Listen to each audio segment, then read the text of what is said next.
recently one of my fish passed away and died. So I had the fish tank expert came into my house and I asked him, what happened? How come my fish died? And he said, well, one of the fish is sick. And chances are there might be a few other fish that might be sick as well.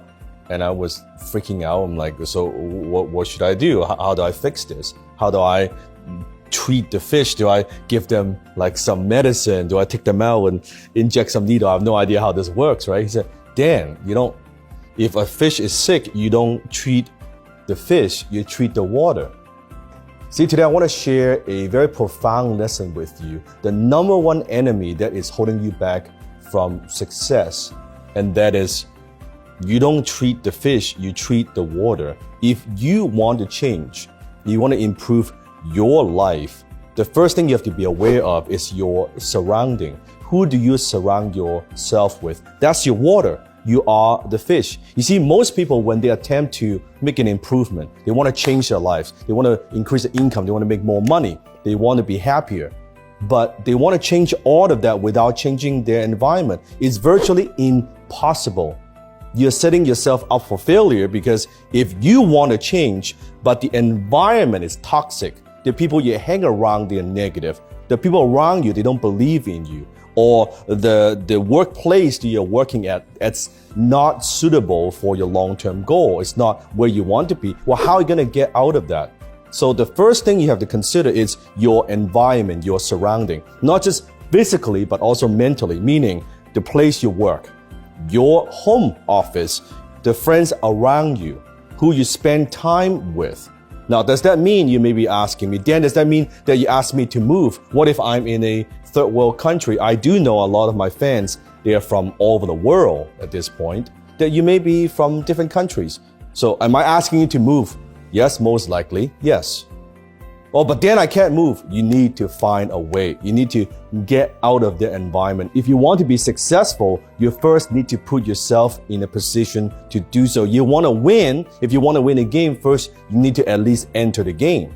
So you need to find a way, whatever it takes, to get out of the environment first. The second thing you need to consider is the people around you, your friends. Maybe it's the buddies that you grew up with. But are they where you want to be? One thing that I love what my mentor said, Dan Pena, he said, show me your friends, I'll show you your future. It's very, very true. You can't help but being influenced by your friends. You can't help. If they are spending time with you, they're bitching, moaning, complaining about whatever is going on, guess what? That's who you're going to become. Who you hang around with is who you become. So does that mean that you need to spend less time with them? Yes, most likely as well. What about if they are family? One thing I've learned about family is you can love them from a distance. You can love them from a distance. Maybe you want to be an entrepreneur and they say, don't do it, it's too risky. Why don't you just get a safe, secure job? Why can't you be like your mom? Why can't you be like your dad? Why can't you be like your cousin? They don't understand where you want to go. They don't understand your ambition, and it's very difficult to change them. One of the most difficult things to change is someone's mind. It's very difficult to do that. But you could get away. Maybe at least spend less time with them. You could choose. You cannot choose who your family, who they are, but you could choose how much time you want to spend with them.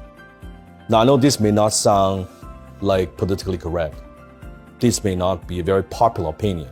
I'm sure I'm going to get some haters in the comment. But it's a fact. If you want to change, treat the water, your environment. Your willpower could only have so much power, but your environment, it would pull you towards the future that you want. If you want to go this direction, your environment's pulling you to this direction. Now, in some cases, I'm also talking about your loved ones, your spouse, your boyfriend, your girlfriend. Are they supportive of your goals? Are they supportive of what you want to do? I see this a lot as a couple. Husband wants to do this. The wife wants to do this. The spouse wants to do this. Because of a lot of, it could be negative programming from the past. Different direction. You're going to have a challenge. The books that you read, the videos that you watch, that also makes a difference. The events that you go to. So don't give me an excuse of, oh, this is the way it is. It's not the way it is. You could change it. If there's a negative person you don't want to spend time with, you don't have to spend time with that person. No one forces you to watch that TV and not read a book. No one forces you to spend time with this person and not that person. You always have a choice. You could either make excuses or you can produce results. You cannot do both. The number one thing that's holding you back from success, I truly believe, is your environment. The question is, comment below, what are you going to do to change your environment?